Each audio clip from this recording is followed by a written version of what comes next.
Live on your radio. Stream via the Nova player or play Nova on your smart speaker. This is Nova. Good morning, Ash Gardner with you. Qantas passengers are bracing for disruptions today as workers walk off the job. 2-hour stoppages are being staged from 7 a.m. at major airports across the country as engineers push for better pay. The airline says it has contingencies in place. Thousands of protesters have rallied across the country, pushing for a ceasefire in Gaza and Lebanon. It comes amid growing violence in the Middle East, days after Hezbollah's leader was killed in an Israeli airstrike in Lebanon.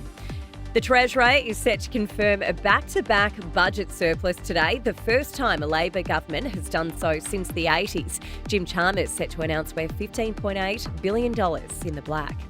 The Premiership party has continued for the Lions, the side greeted by thousands of fans at Brighton Homes Arena after jetting back to Brisbane after their 60-point win over the Swans in Saturday's grand final.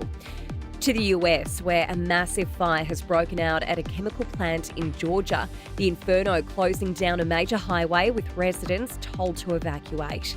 And Katy Perry has answered the call of South Australian fans, adding an Adelaide show to her upcoming tour.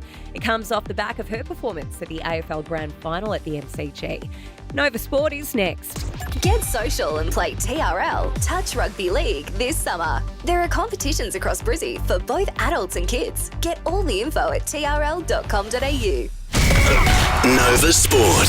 Celebrations for the Brisbane Lions continued last night as the team met with home fans at Brighton Homes Arena. It followed the women's team extending the winning weekend for the club with a late goal to defeat Adelaide 35-33. No luck for our Broncos NRLW team, defeated by Cronulla 14-0 in yesterday afternoon's semi-final, ending their season. The Roosters later down at Newcastle 25-16 to grab the other spot in the grand final. Meanwhile, the Melbourne Storm are seeking an earlier hearing for Nelson Asofa-Solomona as he looks to avoid a ban that would keep him out of Sunday's grand final against Penrith. And our Aussie cricketers have won their one-day series against England, taking out the deciding match by 49 runs. Chance of rain this afternoon with a top of 29 degrees today. Right now it's 17, and you're up to date on Nova.